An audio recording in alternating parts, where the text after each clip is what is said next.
Welcome to the Christmas special of Pete's Corner. I'm Kassie Gann. And I'm Savannah Goatcher. In this episode, we will be going over Christmas traditions, and one tradition is the elf on the shelf. And we actually have one here with us. His name is Bill. He's a little camera shy, but you guys should try and count how many times you see him on the screen. At the end of the show, we'll show you how many times. And he will come out of his shell eventually. But you know what is so great about Christmas is the music. I agree. I absolutely love Christmas music. And speaking of Christmas music, OSU is actually putting their own twist on Christmas music this year. Robin Hearn has the scoop on the band and their concerts. What better way to bring in the holiday than with some joyful music? The OSU Symphony Orchestra is ringing in the season with some holiday tunes at their second annual Holiday Pops concert. This is another addition to add to their Halloween Pops that they put on in October. Before last year, the orchestra didn't have any holiday concerts until director Thomas Dickey thought it'd be a good idea to bring in some holiday joy to OSU. Because there's just something about, hearing sleigh ride, hearing sing-alongs, or hearing movie music from the holidays that just makes everybody happy and in the holiday spirit, I think. Now, Holiday Pops is becoming one of OSU's traditions to ring in the holidays. Members of the audience are encouraged to wear their ugly holiday attire, making it one of the more laid-back concerts the orchestra will have during the year. Holiday Pops is also an introduction for the audience to see what they can expect from the orchestra next semester when they perform more of their classical selections. And since it's the season of giving, during the concert there's a raffle that the proceeds will go toward scholarships for the School of Music. The concert includes 8 holiday selections that range from Christmas classics to Hanukkah favorites to even Disney's Frozen, making it open to all ages. And I think it's a great opportunity for families to come together in we'll call it a less than traditional manner, just because in America we don't normally have a lot of concert attendance. Holiday Pops not only has beautiful music, but a holiday atmosphere that is too contagious. This feeling is something that orchestra member Avery Jordan says is hard to ignore. This music all the time just really gets me, music affects me a lot. So it really just gets me in the groove and in the spirit of Christmas. With the orchestra members in the holiday mood, it'll help the audience feed off of this feeling as well, including some of the OSU students. It's even better because it's during Dead Week. Holiday Pops is another tradition that can help students step away from studying and relax to some of their favorite holiday tunes. But don't forget your ugly Christmas sweaters. For Pete's Corner, I'm Robin Hearn. Thank you, Robin. It's great to see that OSU's band is putting their own twist on Christmas music this year. One thing that I like about Christmas are the Christmas movies. I love Christmas movies too. Well, you're in luck because Chris Notch and Landon Green give Pete's Corner's top 5 favorite Christmas movies. We'll send it to you, Chris. Thanks, Cassie. Hello, everyone. I'm Chris Notch. And I'm Landon Green. You're watching Pete's Corner's top 5 Christmas movies of all time. Yeah, now this list only features feature-length movies. No Christmas specials. Frosty the Snowman? No Frosty the Snowman. Rudolph the Red-Nosed Reindeer. No Rudolph the Red-Nosed Reindeer. Jingle All the Way? It might actually have Jingle All the Way. That is a feature-length movie, and it features my favorite actor, Arnold Sinbad. Schwarzenegger. Yeah. All right, well, you know what? Let's get to number 5. That is How the Grinch Stole Christmas.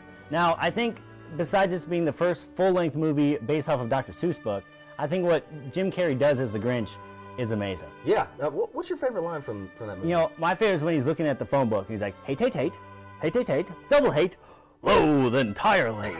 I think my favorite one's when he's in the cave and he's sitting there and he's trying to make the echo come back before he's saying all this stuff. Yeah. He goes, I'm an idiot. And he goes, you're an idiot. That one always gets me. That one, for some reason. That is a good one. Now, number 4 is Santa Claus, which is when Tim Allen, he is playing Scott Calvin. Scott Calvin. Yes. SC Santa Claus. Yeah, Scott Calvin. Scott Calvin. And he ends up being Santa and then having to, tell his family, like, hey, I'm the real Santa. Yeah. Oh, and it's in the Santa Claus, which is actually in the movie itself. Santa Claus is actually spelled with an E. That's the title of the movie because it's a clause in his contract as Santa. And when he puts on the jacket, he becomes Santa Claus. I never knew that. I always think the funniest thing for me is when he actually, Calvin, Tim Allen's character comes out and he's like, hey, what are you doing up there? And he falls down and he kicks him. Yeah. It's like, okay, if he's not responding, obviously he's probably he not. doesn't call 911 or Yeah, you just kick. No. Oh, okay. I think my favorite part has to be the Sunday scene when he goes to the meeting. He's eating the Sunday. As a young fat kid growing up, there was just something about that scene that made me want a Sunday. Maybe on a Sunday. Well, those are your 4 and 5, but please stay tuned throughout the show as we will give you the number 3, number 2, and of course the number 1 all along the way. So back to you, Cassie. Thank you, Chris. And The Grinch is one of my favorite films because he stuffs the tree up the chimney. Now, do you ever use a real tree for Christmas? I go back and forth because it's so hard to find the perfect Christmas tree. I agree. And if you're looking for the perfect Christmas tree, Hallie Barham has the place to go. As the holiday season quickly approaches, many people have begun the search for the perfect Christmas tree. Specifically in Stillwater, Christmas trees can be found in a variety of stores throughout town. Hobby Lobby, Walmart, and Lowe's have a great selection of artificial trees, including trees with multicolored lights or even fake pine cones and snow. Hobby Lobby offers many sales in store on their trees and a 40% off coupon when customers open the store's app at checkout. As a college student, I was looking around at multiple places for a Christmas tree, and when I went to Hobby Lobby, I was stunned and found that they had a variety of choices and the prices were good for me.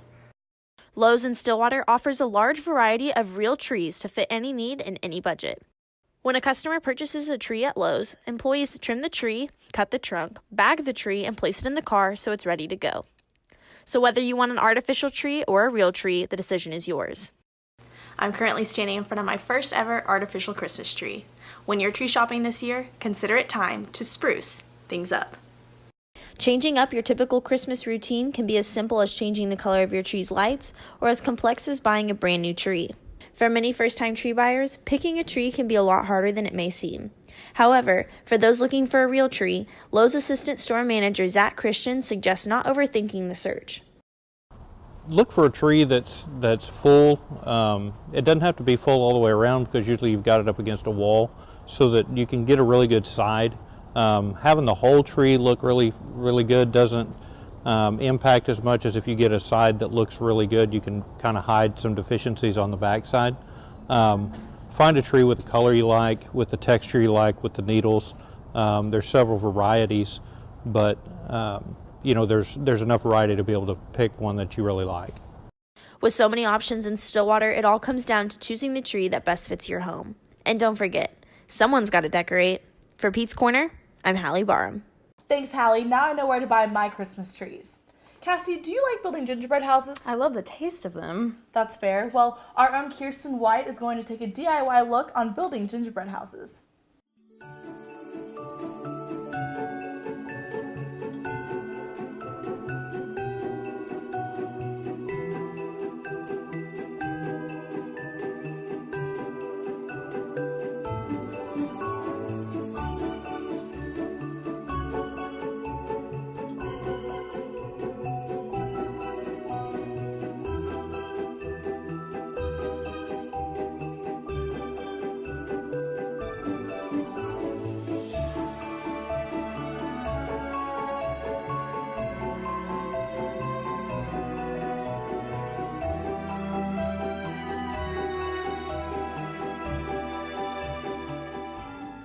Now, if you ever wonder where gingerbread houses originated, Brandon Davis has the scoop on the holiday tradition. Have you ever wondered, where did gingerbread houses actually come from?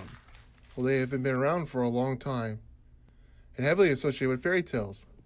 Dating back to 16th century Germany, gingerbread cookies were enjoyed around Christmas. They were known as Lebkuchen cookies. But the idea of gingerbread houses were based off a dark children's story called Hansel and Gretel. In one scene from the story that was published in 1812, two starving children stumble upon a house made entirely of bread covered in cakes with windows made of pure sugar. Coincidence? Now, the tradition still stands for many students here at Oklahoma State, including Haley Hankins. Building a gingerbread house has always been a tradition for as long as I can honestly remember. As we've gotten older, we've kind of stopped doing it, but I do have 3 younger cousins who do enjoy building gingerbread houses. Gingerbread houses come in all sizes, including this one, but the tradition still remains. No matter how big or small it is, the togetherness of building a house with your friends or family is still close to this day. I would say I'd like to pass this tradition down to our generations to continue from my family. Building a gingerbread house has been a thing my mom has done, has been a thing me and my brothers have currently done, and I'd like my children to one day do it. Even though it's an older tradition, I think that it is still super exciting and something that you look forward to every Christmas. The gingerbread houses might have come from a dark, twisted folk story, but they are still fun and wholesome for the holidays. For Pete's Corner, I'm Brandon Davis. Thanks, Brandon. I was not expecting that story to come from gingerbread houses. Well, we're actually going to take a break, but stay tuned because we have a few stories on how people celebrate Christmas differently. I want to show you something. This is the money we could save by switching from fresh packed California crushed tomatoes to concentrated tomato paste. I want to show you something too. I got a new door. Go take a look at it.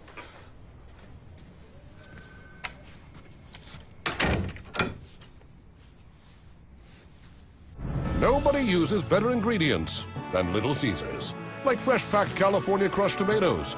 Pick up a large, deep dish for just $8. Pizza, pizza. Introducing Lincoln Black Label at Diffie Ford Lincoln. Designed to impress those with impeccable taste, Lincoln Black Label features a collection of interior themes and a host of exclusive membership privileges, inspired by attention to detail and a love of automobiles. With Lincoln Black Label, you'll enjoy an extended premium maintenance plan that covers wear items or even remote vehicle delivery. Lincoln Black Label isn't about luxury ownership, it's about membership. Lincoln Black Label, exclusively at Diffie Ford Lincoln.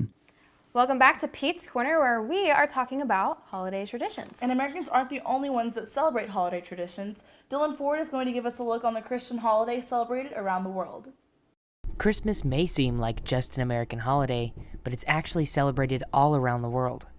Different countries and regions have their own little traditions or stories about Christmas. For example, in Iceland, they tell the legend of the Yule Lads. They're mischievous, gnome-like creatures that leave gifts in the shoes of good children and rotten potatoes for the bad ones. In Sweden, the most notable Christmas tradition is called the Galv goat. Since 1966, they've built a 13-meter-tall goat out of straw in the middle of Castle Square for Advent.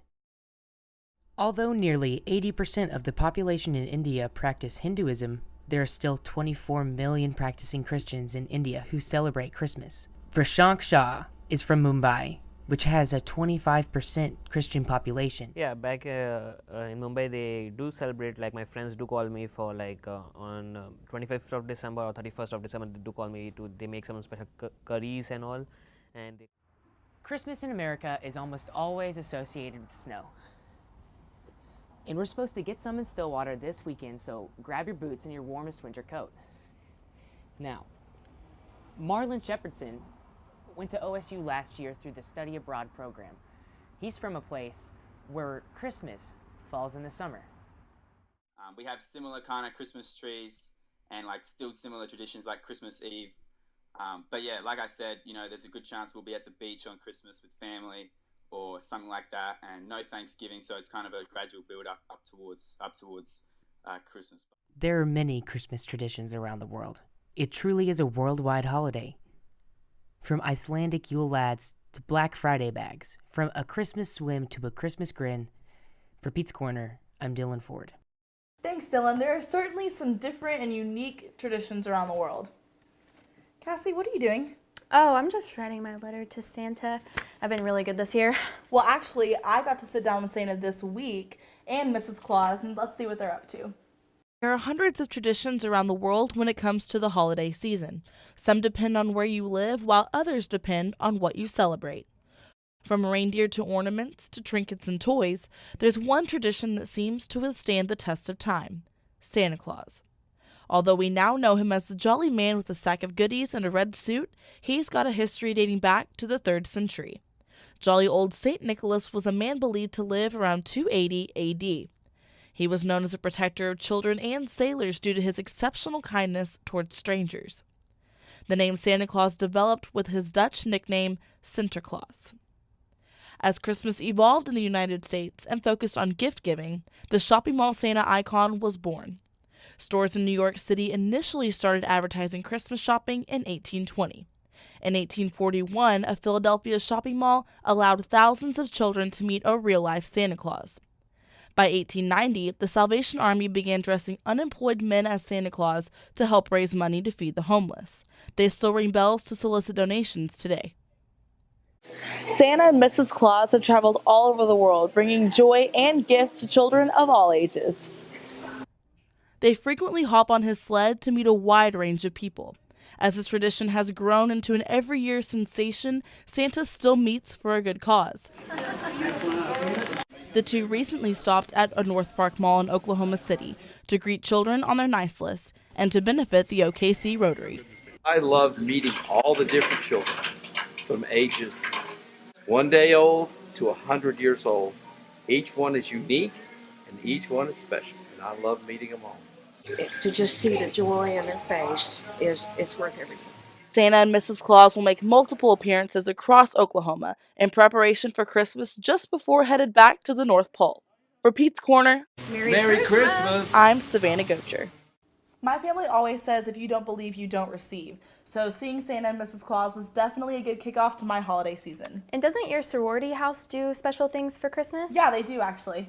I do know of one house that has their own traditions, and Francisco Ochoa reports. The most wonderful time of the year is finally here as Oklahoma State University students, faculty, and staff begin to celebrate the holiday season. The holidays are known for its magical Christmas festivities and traditions that are celebrated nationwide, but during this holiday season, the women of Delta Delta Delta at OSU celebrate a Christmas tradition they throw every year for its members, called Big Little Christmas, as older members of the sorority give Christmas gifts to their newest members. The president of Delta Delta Delta, Landra Lockwood, says that this is a tradition about giving, spreading kindness, and building a strong personal connection with other sorority sisters. Big Little Christmas at Tri Delta is all about giving and giving back to our sisters. It's really exciting to watch all the families get together and give gifts to each other.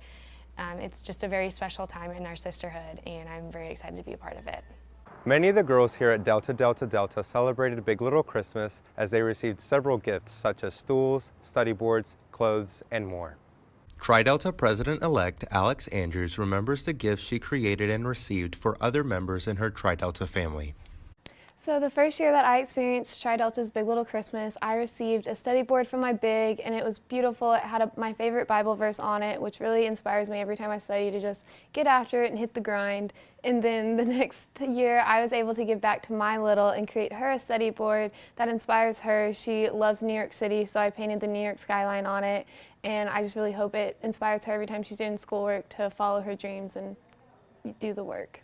The Christmas cheer doesn't just live in the Greek community. It spreads throughout campus with an annual fanfare of lights on library lawn and other holiday traditions celebrated nationwide.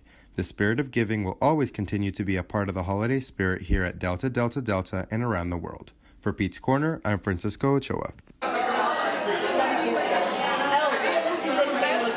Thanks, Francisco. And giving gifts is definitely a way to tell someone that you care about them. Savannah, guess what time it is? Is it time for the update on the Christmas movie special? It is. We'll send it to you, Landon. Thanks, Cassie, and welcome back as Chris and I give you the Pete's Corner top 5 Christmas movies of all time. Now, last time we looked, we had the Santa Claus. Now it's time for number 3, Polar Express. Now then, Polar Express is interesting. It's an interesting one because it's more of a kid's movie, but I'll tell you what, Polar Express is fun because it reminds you of Christmas and why being a kid at Christmas. Also, the train's so realistic. You go to the North Pole, I mean, it just looks so fun. Plus, you can't go wrong with Tom Hanks. I mean, Forrest Gump, all the other Tom Hanks movies that I can't think of right now. I mean, you can't go wrong with a good Tom Hanks movie. No, you can't. Green Mile, Toy Story. They all come to my mind now. How do we not remember Toy Story? Goodness gracious. You know, but it's also to go off of even Tom Hanks. Like, my favorite is all the parts that he plays in this, and I believe, you know, correct me if I'm wrong, I believe he was kind of the one that pushed this movie. He may have helped either write it or help produce it. I just know he's very involved with that movie. No, and he's a big time producer, so that wouldn't surprise me if he came in wanting to just really push that movie forward. And like I say, it's a fun movie full of all kinds of different things that are really exciting to see. I guess that brings us to number 2. Number 2 on our list, I don't even know what it is. It's, correct me if I'm wrong, but I think it was it's with Ralphie. Ralphie. Christmas Story. A Christmas Story. A Christmas Story. Yeah, so A Christmas Story plays nonstop on TBS on Christmas Day. So if you're looking to see it, if you haven't seen it yet, go to TBS on Christmas Day. It's right there all day, 24 hours. From midnight to the next midnight on the 26th, it's there. So yeah, if you're down for that. But that's an interesting one because it reminds you of you know, down-to-earth Christmas. You know, not all Christmases are perfect. Every time you go into Christmas, you think, oh, I got the perfect Christmas. But sometimes you get that cousin that comes by and you're like, I don't even know why we invited them. Or you get that person that comes in, that kid that wants to shoot the BB gun. You tell him, hey, you're going to shoot your eye out. And what does he do? Shoot their eye out. Yeah. So I mean, I think that's why that's so important to me. It's an important movie in my childhood. So, what is your favorite part of that movie?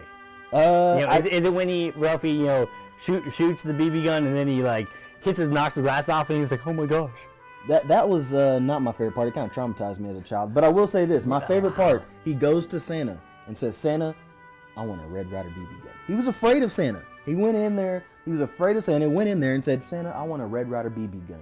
And Santa goes, "No, kid, you're gonna shoot your eye out." And he kicks him down the slide like Sparta style. Oh my gosh, that's quality television. See, now I got two favorites for me in a sense. One is the lamp, the leg lamp. That is an iconic lamp. I think it's one of those things that people over Christmas time, I think, buy it because it's like it's a Christmas story. That's what you think of Christmas when you see that.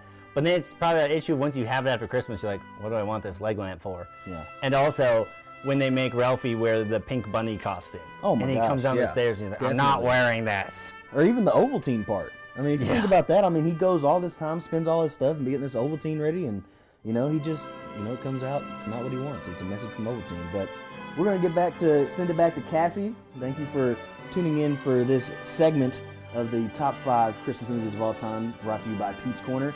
And you can see us later. We're going to give the number 1 movie. We'll see what it is. Thanks, Landon. I wonder what the last movie is going to be. I'm not sure, but Kennedy Birch is now going to talk to us about students and sweets and treats this season. Temptations are abound this time of year. Candy canes, chocolates, Christmas cookies. It's so easy to get caught up in it all. However, some students have found a loophole to both enjoy the holidays while also keeping in shape. So every December I do this 30-day challenge, kind of a cleanse for after the holidays. Ever since I was little, me and my mom started working out, and so it's kind of a thing I do every year. These 30-day challenges typically have sets of different exercises that will tell you the amount of reps you need or how long your cardio should last each day. Most focus on a different muscle group such as legs, arms, abs, and more. So I usually find these workouts on Pinterest or like Instagram or something, and this year I'm focusing on legs and abdomen just so I can get more toned and have more muscle. Kennedy has been fitness-oriented since her high school career in volleyball. Throughout the year, she works out 3 to 4 times a week at the Colvin, but in December, Kennedy completes her daily fitness challenges off her plan, alongside her normal workouts using weights in the Stairmaster. It's up to you whether you use pre-made challenges online or create your own. Every December, Cece Pierce and her family compete to see who can walk the most amount of steps. All the women in my family, so my aunts, my grandparents, me, my mom, my cousins, we all have this little step competition, and so we get to see who has the most steps throughout the month of December, and it's just a little friendly competition. Pierce uses her Apple Watch to track how many steps she completes each day. Along with walking to classes, she tries to walk at least 2 extra miles a day. But this challenge is not just about keeping fit for her. But it's more about a healthy balance during the holidays, because we all like to eat on Christmas. I love my family's cooking. It's amazing. And so we like to indulge then, so we just kind of make up for it either way. And she's right. You can find the right balance to keep both fit and healthy while indulging in all the sweets and treats of the holidays. And it's easy to do with these types of 30-day fitness challenges. For Pete's Corner, I'm Kennedy Birch. Now that just inspired me to embark on my own fitness challenge this Christmas season. Thanks, Kennedy. But we are going to take a break, but stay tuned because we have the last Christmas movie, and they're also going to be telling us about a famous tradition that OSU puts on. So stick around and we'll be right back. At ASAP Energy, our goal is to provide the best customer service for whatever our clients need. My relationship with ASAP Energy came about in 2007. I was wanting to build a convenience store. I didn't know how to do it. I'd never been in the business. I just felt comfortable with Rick. And so I knew that I wanted to do business with a guy like that. Integrity, loyalty, and family. I would recommend that to anybody. Thanks for taking a chance on me. At ASAP Energy, everything matters.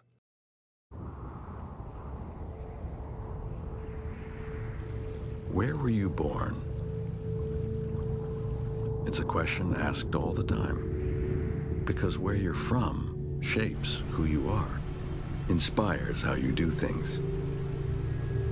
And when that inspiration comes from a place this refreshing, this majestic, this, well, you get the idea. Coors Light, born in the Rockies. For For those of you that are just joining us, this is Pete's Corner and we are going over holiday traditions. And Savannah, do you ever really think about how many traditions OSU has? I know there's a ton. Well, Dawson Ewers checks out some of those traditions for us. Traditions. Can they change?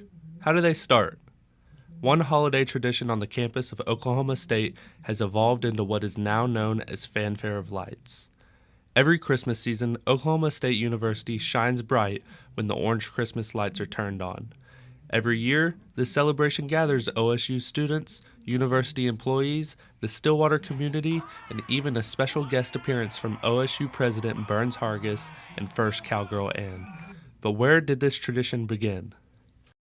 Manager of Allied Arts Kayla Loper says that a Fanfare of Lights used to be a matinee and dinner performance called the Magical Dinner. But in 2012, the long-lasting tradition evolved into what is now known as the Fanfare of Lights. The last Magical Dinner in 2011 was the 37th annual celebration, but this celebration had a limit on attendance, and the goal of this celebration evolved into being open to all of the Stillwater community. And for the past 7 years, the Fanfare of Lights celebration has creatively gotten the community involved with singing group performances, pictures with Santa and Mrs. Claus, and a wonderful night with friends and family on the orange-lit library lawn. What qualifies as a tradition is up for interpretation. Does it have to be the same each and every year, or is there room for changes? The questions about traditions may be endless, but one thing is for sure. The Fanfare of Lights is an annual celebration for the community to come together and celebrate the holiday season. And for me, that qualifies as a tradition. For Pete's Corner, I'm Dawson Ewers. Thanks, Dawson. And now it is time for Landon and Chris to give us the top movie. We'll send it to you guys. Thanks, Cassie, and welcome back to Landon and I giving you Pete's Corner's top 5 Christmas movies of all time. But before we get to that number 1, we're going to look at some of the honorable mentions that just missed the cut on this list.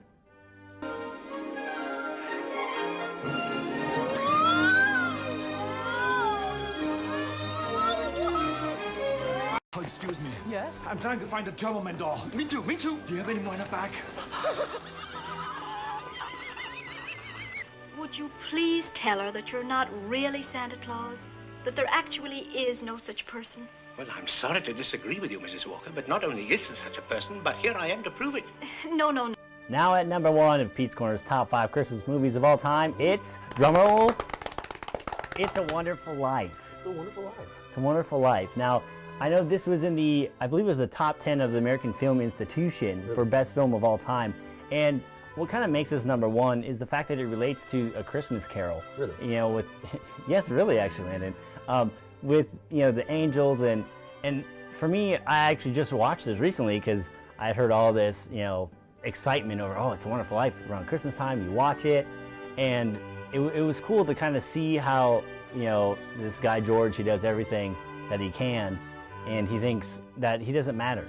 And so then when he's like, nope, I'm fine, I'm gonna end it, and then an angel comes, and I mean, I don't want to spill the beans because I want people to be able to watch it if they've never seen it. But it is fantastic. I don't know if you kind of have a favorite thing about it, or... Well, one good thing about it, it features Jimmy Stewart, who is in Mr. Smith Goes to Washington, which was one of my favorite movies. So when I actually tuned in to see this movie, I was very surprised, and you know, he never seems to, you know, leave me empty-handed every time I go watch a Jimmy Stewart movie. So you know, solid acting by him. But I guess overall, you know, when I hear a bell ring, angel gets its wings. Yeah.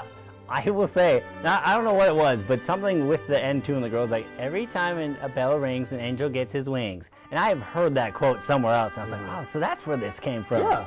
Like, I had no idea until I'd seen that. I'll tell you what, this movie is probably one of the most quotable of all time. There's a lot of quotes in there that a lot of people use today that, you know, some of these youngins, they just don't know about. They don't know anything about it. So, you know, sometimes you gotta school them in the arts of Jimmy Stewart, and It's a Wonderful Life. Yeah. So again, for anyone wondering our top 5, it went The Grinch at number 5, Santa Claus at 4, 3 was Polar Express, and then of course number 2, It's a Christmas Story. The Christmas Story, and then of course, right, yeah, and then of course at number 1 was It's a Wonderful Life. So again, we hope that you have enjoyed our top 5 list right here on Pete's Corner for all-time Christmas movies. We hope that you have a very Merry Christmas. Back to you, Cassie.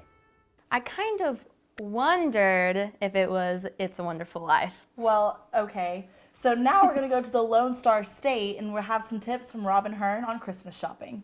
Hello everyone, I'm Robin Hearn. I'm back home in Rockwall, Texas in my downtown square doing some last minute Christmas shopping. And it got me thinking of a couple of tips and tricks I want to share with you for this holiday season. So that way, whether you're back at home or you're in Stillwater, you can do your shopping with ease. First things first, make a list. So you want to get a list of everybody down that you want to give a gift to this year, and then write down the gifts that you think you want to give them. So it could be, for example, your mom, maybe she needs some new cookware or she wants a new sweater. So you need to have a list down so that way when you go into the store, you're not looking lost. Next up, you need to have a budget. I know you love your loved ones and you want to spend as much money as you can on each of them, but realistically you can't do that. So as you're looking at your list as what to get people, make a budget and say, you know, for my mom, I want to spend no more than $75. For my best friends, I want to split it in half, so I want to spend no more than $20 for each of them. You never know what you're going to find out there, so do your research. You want to make sure you get every sale possible. For example, my mom loves sweaters, so I'll always look at stores like Chico's and some of our downtown stores to see what they have going on. You always need to check their social media and their websites. Trust me, once you get to that store's website, the first thing that's going to pop up is sale, sale, sale, and more sales. It's going to be 50% off, 30% off, 20% off, BOGO, which is one of my favorites. So make sure you do your research before you go into that store and buy your gift for your favorite loved one. Last but not least, make sure you're getting your holiday shopping in early. Whether you did it at Black Friday or you're doing it right before Christmas Eve, you need to make sure you have your gifts in time and ready to go for your loved ones to open on Christmas Day. That's all the time I have for today. Don't forget to use these tips and tricks as you're doing your holiday shopping this winter. And I hope you all have a great holiday and happy shopping. Wow, Robin, thanks so much. I'm definitely using those tips when I go back home to Texas this holiday break. So, have you ever wondered why we decorate Christmas trees? I've never really thought about it. I'm not sure either, but Angel Swartz has the update on how to decorate Christmas trees and what the background about that is.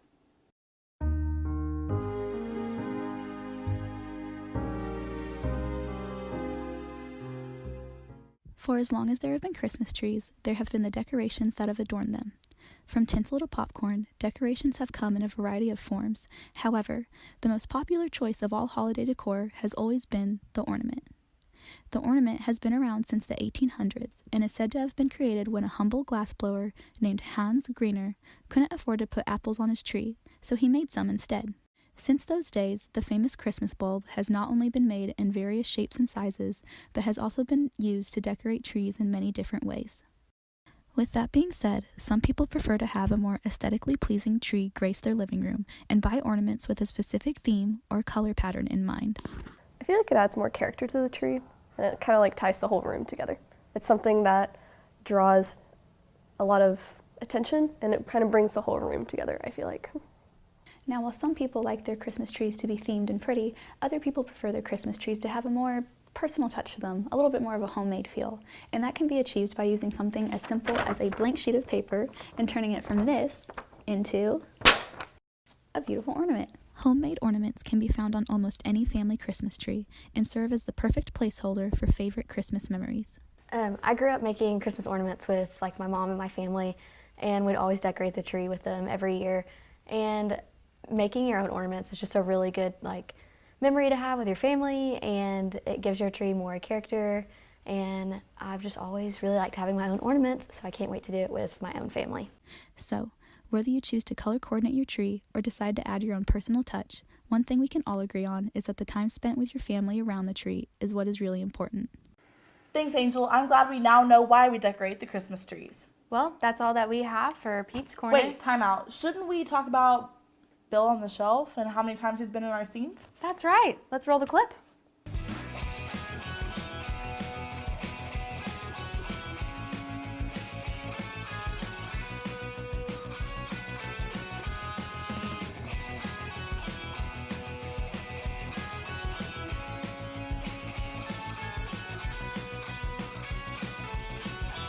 Wow, Bill is really good at hiding. He really is. It's kind of scary. But that's all that we have for this week's episode of Pete's Corner. We hope that you enjoyed these holiday traditions. I'm Savannah Goatcher. And I'm Kassie Gann. Merry Christmas. And happy holidays.